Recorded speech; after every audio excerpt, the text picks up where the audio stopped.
喂，我行開，喂，點開，讓開，停，站住！完了，跟老子有問題，還想我這個有問題？我不管你完了，跟老子有問題，曉得嗎？檢他佢反走，反走，反佢反出去。看到司法的民的民眾都要負責。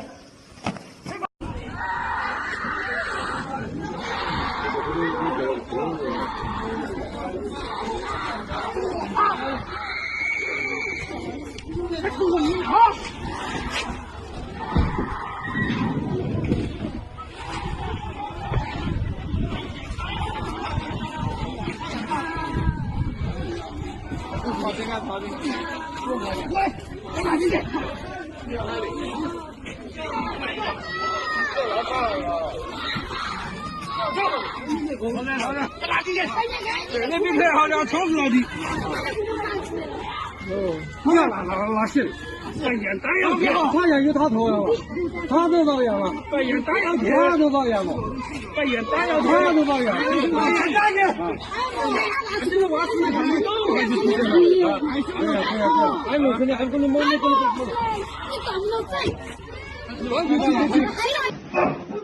This woman apparently being taken against her will by China's newly deployed quarantine squads. A man also pulled from the apartment, forcibly taken down the stairs. Across China, disturbing videos on social media appear to show the extreme measures taken to control the outbreak. Here, workers in hazmat suits detain a young couple, putting them into a metal box. A child's voice asks why. The adult answers because they're sick. And you can hear the screams. Earlier this week, the government in Wuhan released an edict. Round up suspected coronavirus cases, and if the person refuses to cooperate, it said, public security shall enforce. I can tell you that for any Chinese citizens watching those videos is that, number one, they will not want to come into communication or contact with health authorities. As the Chinese government scrambles to contain the virus, the U.S. Embassy in Beijing confirms the first American death, a 60-year-old who died in Wuhan. Meanwhile, flights carrying more Americans from Wuhan arrived in the U.S. last night, and passengers are quarantined at military bases in California, Texas, and Nebraska. The State Department says a total of 800 Americans have been evacuated from the city so far, and no additional flights are planned. In New Jersey, passengers on a cruise ship with dozens of Chinese nationals on board undergoing testing. And back here in Hong Kong, there are new, stricter border controls in place. And docked in the city's main harbor, passengers on the World Dream cruise ship are still undergoing testing. Are you okay? Off the coast of Tokyo, the number of coronavirus cases on board the Diamond Princess continues to rise. Incrementally getting more terrifying. And personally, we realize we're at pretty high risk. And Molly joins us now from Hong Kong. Molly, how many people have actually been tested on that cruise ship off the coast of Tokyo? Right, Jose. So there are 3,700 people on board. They've only tested about 300. Of those, a quarter have tested positive, including 13 Americans. So we really have no sense how many people might actually be sick. And more troubling news in the coronavirus outbreak, as the latest numbers show the death toll now has risen above that of the SARS outbreak 17 years ago. At least 811 people have died, with more than 37,000 confirmed cases of the virus in China alone. Meanwhile, a cruise ship that had been docked in Newark, New Jersey, now has been cleared to leave that port after all passengers on board tested negative for coronavirus. Anything kills over 10 million people in the next few decades, it's most likely to be a highly infectious virus rather than a war. Not missiles, but microbes. Now, part of the reason for this is that we have invested a huge amount in nuclear deterrence. But we've actually invested very little in a system to stop an epidemic. We're not ready for the next epidemic. Let's look at Ebola. And as you look at what went on, the problem wasn't that there was a system that didn't work well enough. The problem was that we didn't have a system at all. The failure to prepare could allow the next epidemic to be dramatically more devastating than Ebola. Let's look at the progression of Ebola over this year. About 10,000 people died, and nearly all were in the 3 West African countries. There's 3 reasons why it didn't spread more. The first is there was a lot of heroic work by the health workers.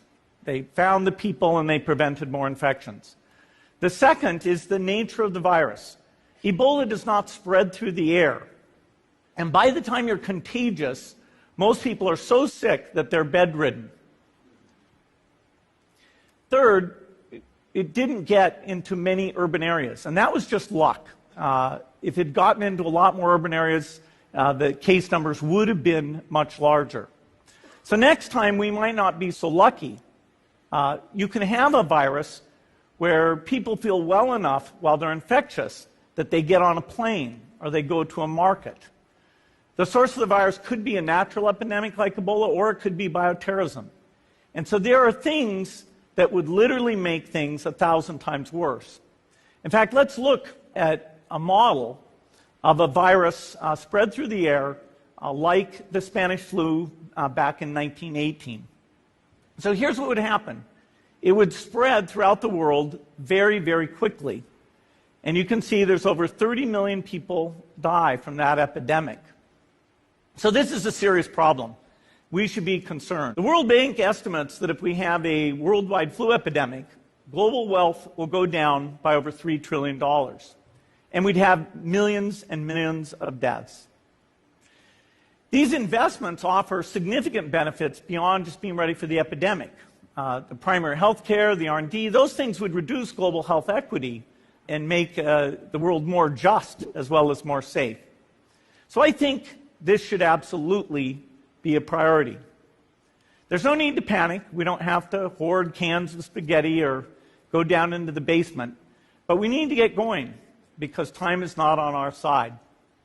In fact, if there's one positive thing that can come out of the Ebola epidemic, it's that it can serve as an early warning, a wake-up call to get ready. And on to the latest on the coronavirus outbreak. China reports more than 900 deaths and 40,000 confirmed cases. We have our Choi Jung-yun with the latest. According to China's National Health Commission on Monday, the death toll in China is now over 900, with 97 deaths recorded in the country in the past 24 hours alone.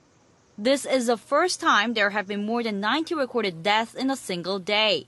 91 out of the 97 were in Hubei province, the epicenter of the outbreak. There were also some 3,000 more confirmed cases, bringing the number in China to more than 40,000. On a brighter note, the number of new cases has stabilized in recent days.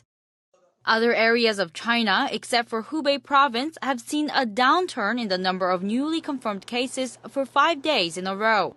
New cases across the rest of China reportedly stayed at some 500 a day as of last Friday, compared to around 800 last week. The most recent data from Chinese authorities also showed new cases outside Hubei province as of Sunday stood at some 400.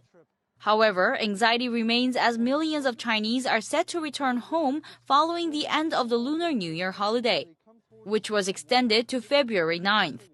Japan remains on alert as well. 6 more people on the Diamond Princess cruise ship docked at the port of Yokohama tested positive for the novel coronavirus. This brings the total number of confirmed cases on the vessel to 70. About 3,700 people have been quarantined since last Monday, after it was found that a passenger who disembarked in Hong Kong on January 25th was infected. Confirmed cases outside of the vessel stand at 26 in Japan. Tokyo is hesitating to include the number of confirmed cases on the ship to the total cases in Japan, as it would make Japan the country with the second highest number of confirmed cases after China.